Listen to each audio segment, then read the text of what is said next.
Hello everyone, welcome to TPD online classes.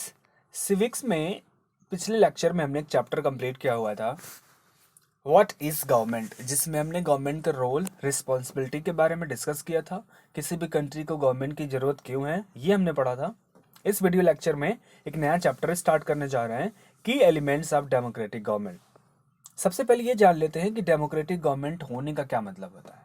जब किसी भी कंट्री में गवर्नमेंट जो है लोगों के मन पसंद किया है, लोगों के मन पसंद का कहने का सेंस कि जब लोग जो है ये डिसाइड करें कि who will be the leaders of our country, हमारी कंट्री के लीडर्स कौन होंगे हम डिसाइड करेंगे। As a citizen, as a people of country हम डिसाइड करेंगे। तो जो गवर्नमेंट चुन करके आएगी उस गवर्नमेंट को ही बोलते हैं डेमोक्रेटिक गवर्नमेंट, या इसको और सिंपल लैंग्वेज में बोले तो government of the people, for the people, by the people. यानी गवर्नमेंट लोगों के लिए है, लोगों के द्वारा है, लोगों से ही है। इस टाइप की गवर्नमेंट को बोलते हैं क्या? Democratic government. अब जब बात करते हैं डेमोक्रेटिक गवर्नमेंट की तो इसके कुछ ना कुछ तो की एलिमेंट्स होने चाहिए। कैसे हम डिफ्रेंशिएट करेंगे कि अलग अलग कंट्री में जो गवर्नमेंट है वो डेमोक्रेटिक है या नहीं है, या फिर उस कंट्री में जो गवर्नमेंट है तो वो किस टाइप की गवर्नमेंट है। जैसे एक फॉर्म पढ़ते हैं हम लोग गवर्नमेंट का, मोनार्की। हिस्ट्री में बहुत सारे हमने राजा महाराजाओं के बारे में, रानियों के बारे में पढ़ा। वहां पे हम ये पढ़ते हैं कि हाँ, इस स्टेट के ये हेड थे, एक राजा थे। तो जब कंट्री के हेड या किसी स्टेट के हेड राजा होते हैं उस गवर्नमेंट को क्या बोलते हैं हम लोग? मोनार्की बोलते हैं। क्या बोलते हैं? मोनार्की। तो मोनार्की के कुछ और फीचर्स होते हैं कि हेड ऑफ स्टेट एक कंट्री होंगे, पावर्स का सेंट्रलाइजेशन होगा, एक ही व्यक्ति रूल बनाएंगे, उसे इम्प्लीमेंट करेंगे, उसे जस्टिस देने का काम करते हैं। बट जब हम बात करेंगे किसकी? डेमोक्रेटिक गवर्नमेंट की, तो इसमें लोग ये नहीं चाहेंगे कि पावर का कंसंट्रेशन किसी एक व्यक्ति के पास में हो। जो गवर्नमेंट हो उसके पास में पावर है बट वो अनलिमिटेड नहीं होनी चाहिए, उस पर कुछ रेस्ट्रिक्शंस होने चाहिए। और रेस्ट्रिक्शंस इस तरीके से होने चाहिए कि सिटीजन्स को भी ढेर सारे राइट्स मिले, जो भी कंट्री के अंदर में रहते हैं उनको लिबर्टी, इक्वालिटी, फैटर्निटी मिले। और गवर्नमेंट्स के पावर्स के ऊपर में थोड़ा सा रेस्ट्रिक्शंस इम्पोज्ड होना चाहिए। तो यहाँ पे सबसे बड़ा रोल आता किसका है? पीपल का। पीपल ही वो लोग हैं जो डिसाइड करते हैं कि कंट्री डेमोक्रेटिक होगी या फिर नहीं होगी। तो इसीलिए सबसे बड़ा रोल है किसका? सिटीजन्स का, पीपल्स का। तो जो पीपल होते हैं किसी भी कंट्री के, वो क्या करते हैं? बहुत ही ज़्यादा इंपॉर्टेंट रोल प्ले करते हैं किसी भी डेमोक्रेटिक गवर्नमेंट के प्रॉपर फंक्शनिंग में। अगर लोग एक्टिव हैं सिटीजन्स में, कैसे एक्टिव होंगे? वो एक्टिव होते हैं इलेक्शंस के थ्रू।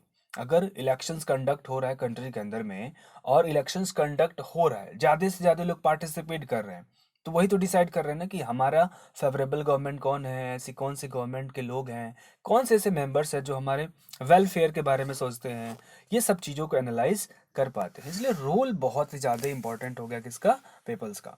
इसमें इलेक्शंस भी होते हैं, साथ में गवर्नमेंट क्या काम कर रही है उनके वर्किंग में, उनके डिसीजन मेकिंग में, सारा ये रोल कौन डिसाइड करता है? लोग ही डिसाइड करते हैं।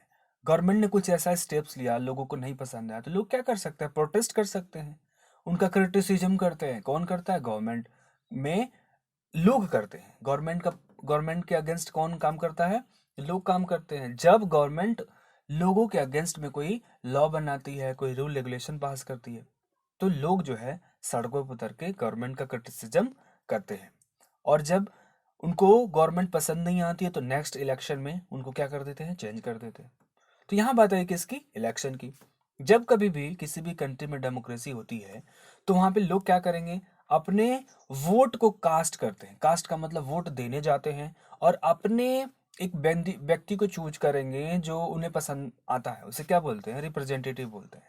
अब ये जो रिप्रेजेंटेटिव चुन करके आता है ये लोगों के बिहाफ पे डिसीजन लेगा। जैसे आप बोलते हैं ना कि एमपी एमएलए का इलेक्शन हुआ, तो आपके कोई एरिया से, आपके कंस्टिट्यूएंसी से एक व्यक्ति जीत करके गया जो एमपी कहलाएगा।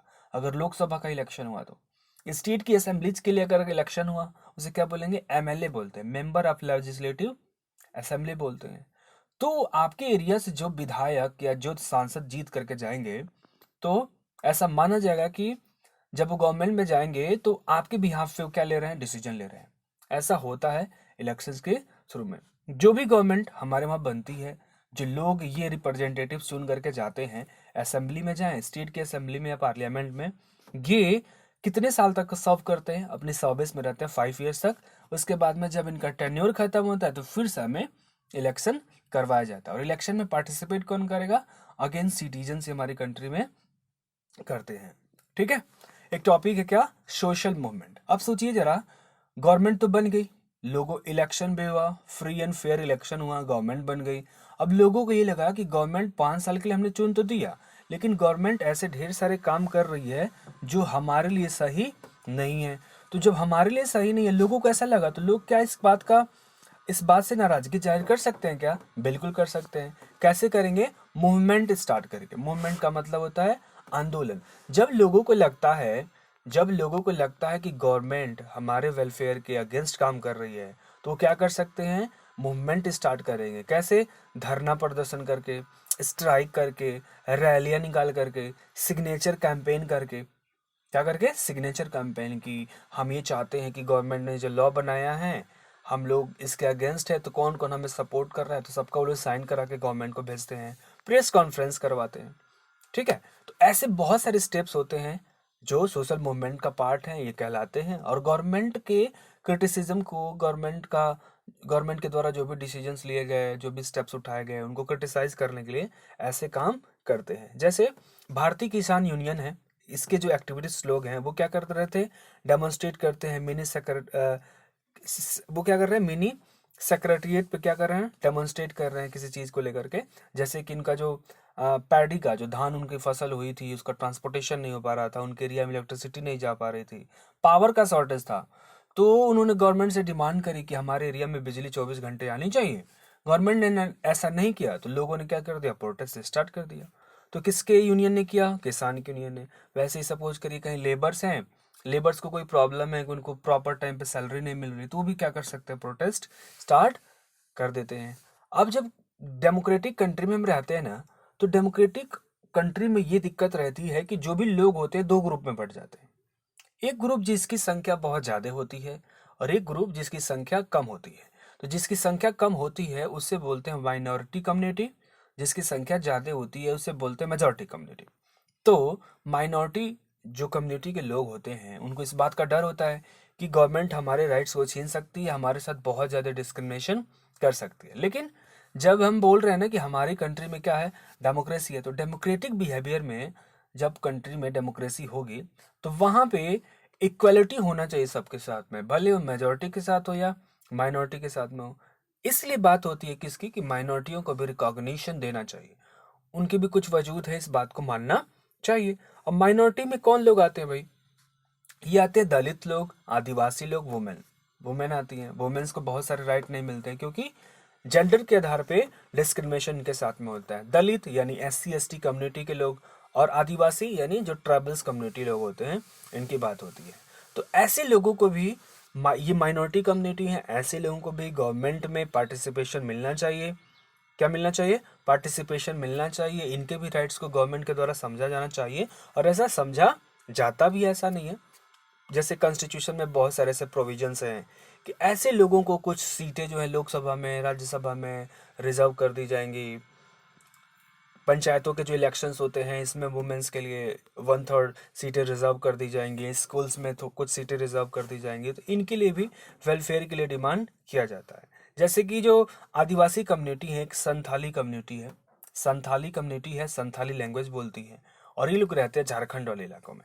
इन्होंने डिमांड किया कि हमारे लैंग्वेज को इंडिया के कॉन्स्टिट्यूशन में शामिल किया जाना चाहिए। गवर्नमेंट ने इनकी बात सुनी और इनके लैंग्वेज को, जो शेड्यूल नंबर कौन सा है? 8, जिसमें बहुत 22 लैंग्वेज की लिस्ट दी गई है, उसमें इसको शामिल किया गया।